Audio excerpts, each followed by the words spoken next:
রান্নাঘরে এসে দেখি মা সমস্ত সবজিপাতিগুলোকে এমন অদ্ভুতভাবে মেলে রেখেছে। আমাদের ফ্রিজে একটা নতুন ব্যাপার হয়েছে, এত গরম ছিল, হাই কুলিং করে রেখেছিলাম, তখন সবজিগুলো দুধ টুধ সমস্ত কিছু একদম বরফ হয়ে যাচ্ছিল। তারপর আমি একটু মিডিয়াম কুলিং করে দিয়েছিলাম, কিন্তু তাতে আবার একটা অসুবিধা হতো, সমস্ত সবজি পাতি তারপরে দুধ বা লিকুইড ফর্মে কোনো কিছু রাখলে সেগুলো একদম বরফ হয়ে যাচ্ছিল। তাই আমি ওই হাই আর মিডিয়াম কুলিং এর মধ্যে করে রেখেছি, আর এখন এই প্রবলেম, সবজি পাতিগুলো সমস্ত কেমন জল জল হয়ে যাচ্ছে। Hello friends, good morning everyone, welcome back to my channel.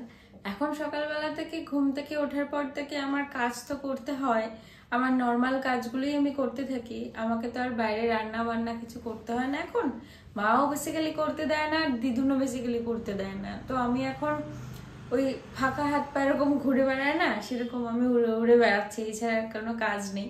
আর আমার নিজের ঘরে আমার নিজের কাজগুলো করছি। এখন অলমোস্ট 2টো মতন বাজে।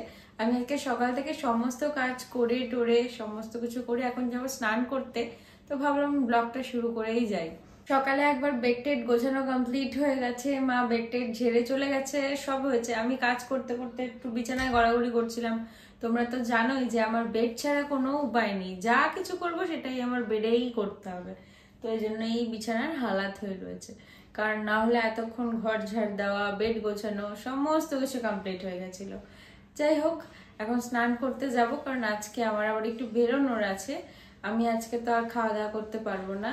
তো চলো স্নানটা ঝটপট করে আসি, নাহলে লেট হয়ে যাবে। Hello friends, good afternoon. এখন বেরোচ্ছি, আমার আজকে একটু ইউএসজি করানোর আছে। আমি ডক্টর দেখিয়েছিলাম, তোমাদের বলেছিলাম, তো ডক্টর ইউএসজি করতে বলেছিল, সেটা আর করা হয়নি পুজোর মধ্যে। তো পুজোর পরে উনি ইউএসজি করে রিপোর্টটা দিতে বলেছিল। তো আজকে অ্যাপয়েন্টমেন্ট পাওয়া গেছে ডক্টরের। আজকে এখন যাচ্ছি আমি আর মা। সেই সকালবেলা ভাত খেয়েছি, তারপরে আর সারাদিন কিছু খাওয়া হয়নি, কারণ ইউএসজি করাতে গেলে তো দরকারি, সেই জন্য মানে না খেয়ে থাকতে হবে। তো এখন আমি আর মা যাচ্ছি, আর বাইরে আজকে খুব সুন্দর হাওয়া দিচ্ছে। এখন আমাদের এখানে একটু গরমটা কম, তো তার জন্য চুলটা একটু ছেড়ে যাওয়ার মতন সুযোগ পাই। আর আমার চুলটা পুরো ভেজা, কারণ আমি আজকে একটু দেরি করে স্নান করেছি, তাই জন্য। দাঁড়াও তোমাদের একটু বাইরে ওয়েদারটা দেখাই। এখন অলমোস্ট ওই 4টে মতন বাজতে যাচ্ছে, আর এখন তো আস্তে আস্তে দিনটা ছোট হচ্ছে, তাই পরন্ত বিকেলে রোদের আভাটা ভারী মিষ্টি লাগে আমাদের এখানে। আপাতত এই ভ্যাপসা পচা গরমটার থেকে তো একটু মুক্তি মিলেছে। যত শীত পড়বে না, আমাদের বাড়িতে এই আলো আধারের খেলাটা বেশ ভালোই চলে। এই দিকটাতে ওই সূর্যাস্তের সময়কার যে মৃদু আলোটা, ওই আলোতে একদম ভরপুর থাকে, আর এই দিকটা থাকে অন্ধকার। সূর্য মামা যদিও গাছের ফাঁক দিয়ে একটু উকি ঝুঁকি মারছে। এই মা অলরেডি রেডি হয়ে গেছে, এখন দুজনে মিলে বেরোচ্ছি, কারণ আর দেরি করা যাবে না। তোমরা তো জানোই আমাদের অনেকটা হেঁটে তারপরে অটো ধরতে হয়। আমাদের 3:30তে টাইম দিয়েছিল যেতে, আর আমরা সেই সময় বাড়ি থেকে বেরোচ্ছি।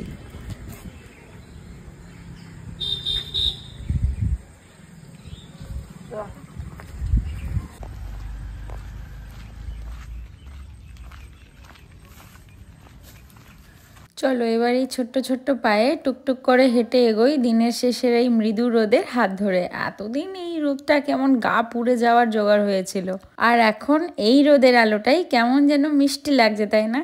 সেই শরতের আকাশের ভেসে বেড়ানো মেঘগুলোকে খুব মিস করলেও পরন্ত বিকেলের এই নীল আকাশটা সূর্যি মামার হাসিতে যখন লাল হয়ে ওঠে না, তার আলাদাই বর্ণনা। কি অপূর্ব সুন্দর লাগছে না দেখতে চারিদিকটাকে। আর একটু পরে এই মাঠটাতে আর এরকম ফাঁকা দেখতে পাবে না, যে ছোট বাচ্চারা বড়রা এসে খেলাধুলা শুরু করবে। এই পেয়ে গেছে একটা অটো, আমাদের বাড়ির সামনে দিয়ে অটো যাতায়াত করে, কিন্তু সেটা সব সময় আমাদের পাওয়ার সৌভাগ্য হয় না। আজ মনে ভাগ্যটা একটু ভালোই ছিল। আর সব থেকে বড় কথা হচ্ছে, আমাদের এখানে রাস্তাঘাটগুলোর যে অবস্থা তোমাদেরকে তো দেখিয়েছি, সব রাস্তাই ম্যাক্সিমাম ঠিক হচ্ছে। একটা ভেতরের রাস্তা দিয়ে যাচ্ছে, একদম আমাদের হিলিয়ে দিল পুরো অটোটা।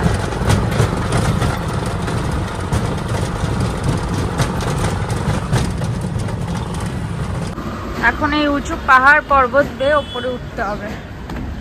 মাই গড, এটাই কষ্টকর বিষয়।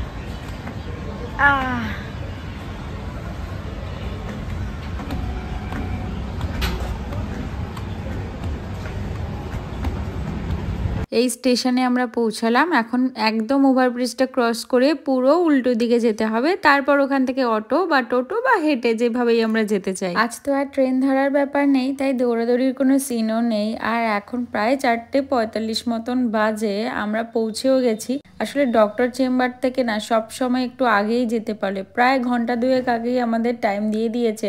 আর গিয়ে বসেও থাকতে হবে, আর মা সেটা খুব ভালো করে বুঝেও গেছে, কারণ আমরা তো এখন অনেকবারই গেছি। তাই মা আর ইচ্ছা করে আজকে তাড়াতাড়ি বেরোয়নি, একটু দেরি করেই বেরিয়েছে। তবে সূর্য মামার অবস্থা দেখেছো? তার সেই শাঁসি দিয়ে চারিদিকটা কেমন অদ্ভুতভাবে মাতিয়ে রেখেছে, কি অপূর্ব সুন্দর লাগছে দেখতে।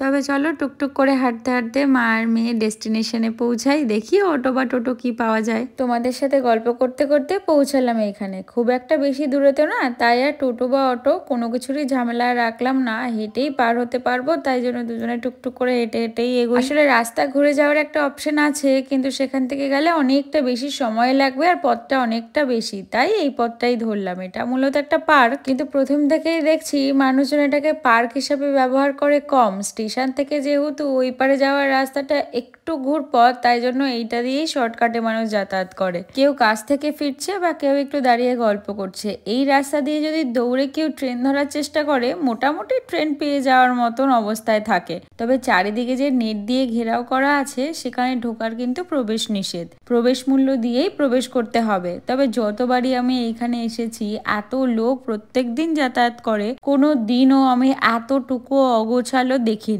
সব সময় এমন ওয়েল মেনটেন থাকে এখানটা। জানো তো, আমি এত বছর এখানে থাকি আর এতবার এখান থেকে যাতায়াত করে ফেলেছি, কিন্তু কোনোদিনও এমনটা মনেও হয়নি একটু টিকিট কেটে ভেতরে ঢুকে দেখি কি আছে না আছে। আর প্রচুর মানুষ বাইরে থেকে এসে এখানে টিকিট কেটে ঢুকে নিজেদের পার্সোনাল টাইম কাটিয়ে যায়। কি অপূর্ব সুন্দরভাবে প্রত্যেকটা গাছকে ধরে ধরে মেনটেন করেছে, সুন্দর করে সাজিয়ে গুছিয়ে রেখেছে। কি অপূর্ব লাগছে না দেখতে চারিদিকটা। কাজের শেষে যখন চরম স্ট্রেস নিয়ে বাড়ি ফেরে সবাই এখান দিয়ে, এখানকার গাছেদের শোভা যেন সেই মানুষগুলোর অর্ধেক ভারটাই হালকা করে দেয়। প্রকৃতি তো এমনই একটা জিনিস, যাকে দেখে আমরা অজান্তেই বারবার প্রেমে পড়ে যাই। আর তারপরে যদি আমাদের চারপাশটা এরকম সাজানো গোছানো থাকে, তাহলে তো আর কোনো কথাই নেই।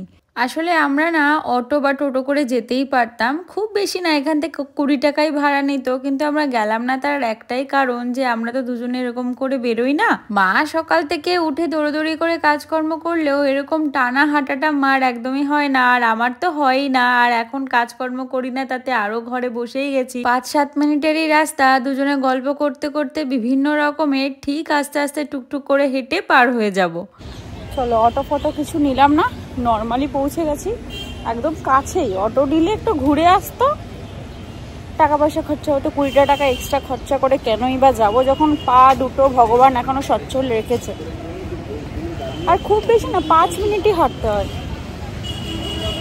এটুখানিও যদি না হেঁটে অটো টোটোতে যাই, তাহলে আর আমাদের ভবিষ্যতে দেখতে হবে না,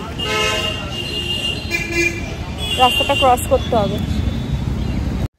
রাস্তা পেরিয়ে এবার গল্প করতে করতে হাঁটতে শুরু করলাম। এই যে গোল মতন মোড়টাকে দেখা যাচ্ছে, ওটা পেরিয়ে কয়েক পা হাঁটলেই পৌঁছে যাব। এখন ওই 5:10 মতন বাজে, আমরা হেঁটে যেতে যেতে ওই 5:15-20 মতন বাজবে। মাকে আমি এটাই জিজ্ঞেস করলাম যে মা কখন যেতে বলেছে আর আমরা কখন যাচ্ছি। এখন যেহেতু দিনটা একদম ছোট হয়ে গেছে, তাই তাড়াতাড়ি সন্ধ্যাটাও হয়ে যায়, প্রায় সন্ধ্যের দোরগোড়ায় এসে পৌঁছে গেছি। মা বলল তুই চুপচাপ হেঁটে চল, কারণ এখনো গিয়ে দেখবি তোকে বসেই থাকতে হবে। যেই সময় ডক্টর আসার কথা, সেই সময় ডক্টর কখনো ঢোকে না, দেরি তো করেই। রাস্তা দিয়ে যেতে যেতে এটা যেহেতু চোখে পড়লো, তাই ভাবলাম তোমাদেরকে একটু দেখিয়ে দিই। এটা বিদ্যাসাগর মঞ্চ। আগে এটা না একটা অডিটোরিয়াম হল হিসাবেই পরিচিত ছিল। বিভিন্ন রকমের প্রোগ্রাম, বিভিন্ন স্কুলের প্রোগ্রাম, আমরা কত প্রোগ্রামে এখানে এসেছি। এটা এখন আর কোনো অডিটোরিয়াম হল নেই, এটা এখন সিনেমা হল হয়ে গেছে। বিভিন্ন ফিল্মগুলো এখানে চলে আর বিভিন্ন মানুষ এখানে দেখতেও আসে। আমি যদিও একবারও আসিনি এখানে।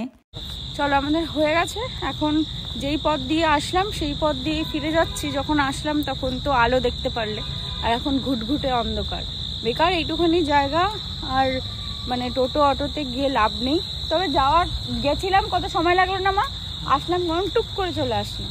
আমার খিদে পেয়েছে, সেই কখন খেয়েছি, এখন পেটটা চুচো করছে। আর এখন যদি আমি উল্টোপাল্টা খাই তাহলেই তো সমস্যা, কিন্তু কিছু করার নেই, তাই খেতে হবে। আশেপাশে আমি আর মা আর ঝিঝি পোকার আওয়াজ ছাড়া আর কিচ্ছু দেখা যাচ্ছে না। আর কোনো আওয়াজ শোনাও যাচ্ছে না। সামনেই যদিও প্ল্যাটফর্ম, একদম এখান থেকে একটু ক্রস করলেই, তাও হ্যাঁ এখান থেকে যারা ট্রেন ধরে তারা একা একা যাতায়াত করে। এই হচ্ছে আপাতত এখানটার অবস্থা। আশেপাশে নিশ্চয়ই শুনতেই পাচ্ছ শুধু ঝিঝি পোকার ডাক। আর আমরা দুজন যাচ্ছি, বড় বড় গাছ চারিদিকে। চারিদিকে কি আছে সুন্দর সাজানো গোছানো, দেখালাম এটা তখন। আর ওই যে আলো দেখা যাচ্ছে ওইটা হচ্ছে স্টেশন।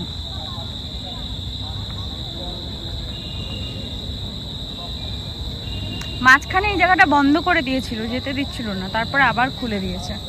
মানে এই জায়গাটা দিয়ে সব থেকে ইজি যাওয়া আসা করা। হ্যাঁ আমরা এখন এসেছি খেতে। অর্ডার করলাম চিকেন কাটলেট দুটো। প্রথমে রোল অর্ডার করেছিলাম, কিন্তু তারপর মনে হলো রোল না খেয়ে এখন বেটার হবে কি খাওয়া, রুমালি রুটি আর তড়কা, চিকেন তড়কা অর্ডার করলাম, ওটা খাবো। এখনকার লাইটটা কেমন দপদপ করছে। হ্যাঁ ফ্যানটার জন্য এমন হচ্ছে না। আমার বাড়িতে জোর কদমে কাজ চলছে। বাবা ফোন করে বলল যে কাজ হচ্ছে বাড়িতে, তাই বাবা আজকে এখনো দোকানে যায়নি। আমরা যাব, তারপর বাবা যাবে। কালার হচ্ছে, তোমরা তো দেখেইছো। আর এখন ম্যাক্সিমাম আমাদের ভেতরের ঘরের কালারগুলো রাত্রেবেলার দিক করেই হচ্ছে, তাতে সুবিধা। তো আমরা যতক্ষণ না যাবো বাবা ততক্ষণ নাকি দোকানে যেতে পারছে না। এদিকে ওই দাদাটা আছে, দিদুন আছে। আমি বললাম তুমি চলে যাও, বাবা বলছে না। এদিকে ডিমও ফোন করেছিল, রুটির জন্য একটা পাঞ্জাবি কিনছে, তো সেটা চুজ করার ব্যাপার রইলো সব কিছু। যাই হোক এখন খেটে তারপর আস্তে আস্তে ধীরে সুস্থে বাড়ি যাবো। এই যে আমাদের রুমালি রুটি আর এটা ছিল তড়কা। মা খেয়ে বলো কেমন হয়েছে।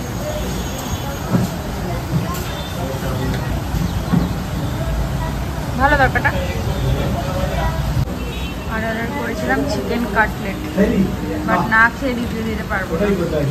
খাওয়া দাওয়া শেষ, এবার হাঁটা দিলাম বাড়ির পথে। আর আমাদের স্টেশনটাকে কি সুন্দরভাবে রিনোভেট করেছে দেখার মতন। এখন হেঁটে ওই পাহাড় পর্বত পেরিয়ে যেতে হবে অটোর জন্য। যেই পথে এসেছি আবার সেই পথে তো ফিরতেই হবে। কিন্তু এখানে অটোর জন্য যে এখন কতক্ষণ বসতে হবে তার কোনো ঠিক ঠিকানা নেই। এখন থাকে না, থাকে কতক্ষণ বসতে হবে তাহলে? নেই একটাও, সেই ওই পেছনে। এখানে অটোতেই চলে যাবো, বেকার বেকার ওই অটো ধরবো কেন? বসতে হবে অনেকক্ষণ, বসবো না তখন। তুমি দলিপুর অটোতে যেতে চাও? তুমি কি ওই অটোতে যেতে চাও? কোন অটোতে যেতে চাও?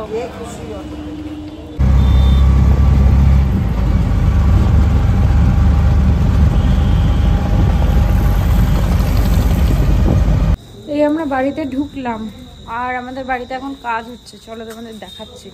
জোর কদমে কাজ চলছে। বাজারে গেছিল বললো।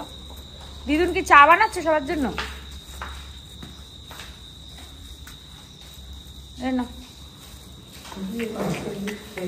নিয়ে তুমি দাও, আমি গেলাম।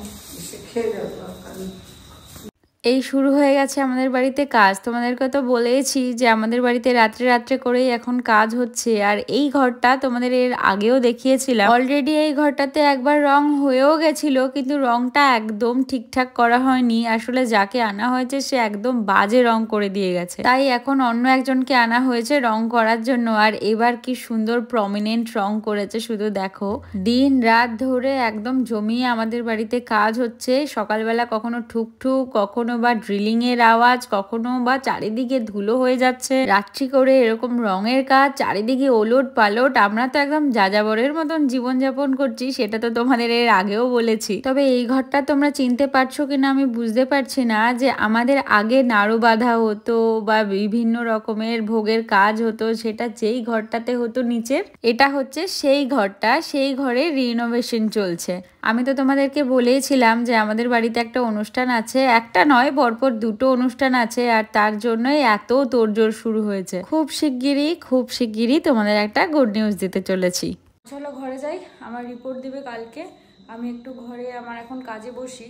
অ্যাকচুয়ালি রিপোর্ট ওরা দিত একদিন পরে, মানে পরশু দিন, কিন্তু আমার যেহেতু পরশু দিন ডক্টর দেখানো আছে, আর যেহেতু যেখান থেকে আর কি আমরা সমস্ত কিছু করাই, সেখানে যেহেতু আমাদের দোকানের চেনাশোনা রয়েছে, সেই জন্য ওই দাদাকে বললাম যে তুমি যেভাবেই হোক আমাকে কালকে রিপোর্টটা বের করে দাও, আমাকে পরশুদিন ডক্টরের কাছে যেতেই হবে, অপশন নেই। তো আবার কালকে যেতে হবে হয়তো রিপোর্ট আনতে। যাই হোক, এখন একটু কাজে বসি ফ্রেশ হয়ে, কারণ প্রচুর কাজ পেন্ডিং পড়ে রয়েছে, কাজগুলো একটু একটু করে না এগোলে একদম হবে না। ফ্রেশটা হয়ে আসি। এখন অলমোস্ট বাজে 11:30। বাবার অলরেডি ডিনার কমপ্লিট হয়ে গেছে। এখন আমি, মা, দিদুন মিলে এখানে খেতে বসেছি। মাঝে তো তোমাদেরকে বলেইছিলাম যে ভিডিও করব, কিন্তু আমি এত টায়ার্ড ছিলাম, আমি কখন যে ঘুমিয়ে পড়েছি আমি নিজেও জানি না, কোনো কাজও করতে পারিনি। আজকে খুব বিরিয়ানি খেতে ইচ্ছা করছিল, তাই বাবাকে বলেছিলাম একটু বিরিয়ানি নিয়ে আসতে। আজকে একদম বাইরের খাবার দিয়েই আমার চললো। সকালবেলা যদিও কিছু খাইনি, তবে রাতটা আমার একদম পরিপূর্ণ হয়ে গেল। এদিকে রুমালি রুটি, তড়কা, কাটলেট, আবার এদিকে নাকি বিরিয়ানি, তাও আবার নর্মাল না, মাটন বিরিয়ানি। আর আমার না এখন নতুন একটা ব্যাপার তৈরি হয়েছে, বিরিয়ানি মানেই আমার কেন যেন মনে হয় হয় আলু বিরিয়ানি নালে মাটন বিরিয়ানি। বিগত কয়েকদিন আমাকে যে বিরিয়ানি খেতে দেখেছো, তাতে তোমরা কখনোই দেখবে না আমি চিকেন বিরিয়ানি খেয়েছি। তবে সত্যি কথা বলতে প্রত্যেকদিন রুটি ভাত থেকে বেরিয়ে বাবাও একটু পছন্দই করে বিরিয়ানি খেতে রাতের ডিনার হিসাবে। আর আমার মার কথা তো ছেড়েই দাও, যদি আমার মাকে প্রত্যেকদিন বিরিয়ানি দেওয়া হয়, আমার মা তো প্রত্যেক দিনই সেটা খেতে একদম এক পায়ে রাজি। আমি বিরিয়ানি খেতে ভালোবাসি, কিন্তু সেটা পুরোটা খেয়ে উঠতে পারি না, খুব অল্প করেই খাই। তবে আমার মা বিরিয়ানি খেতে আমার থেকেও বেশি ভালোবাসে। যাই হোক, চলো আজকের মতন একটা সুন্দর ডিনার শাড়ি বিরিয়ানি দিয়ে তবে ভিডিওটাও আজকে এখান থেকেই শেষ করছি। কাল আবার একটা নতুন ভিডিওতে তোমাদের সাথে দেখা হবে। ততক্ষণ তোমরা ভালো থেকো, সুস্থ থেকো, সাবধানে থেকো। আর পুরো ভিডিওটা ভালো লাগলে একটা লাইক করে দিও, কমেন্ট করে জানিও ভিডিওটা কেমন লাগলো। জমিয়ে খাওয়া দাওয়াটা সারি। তবে আসছি, টাটা।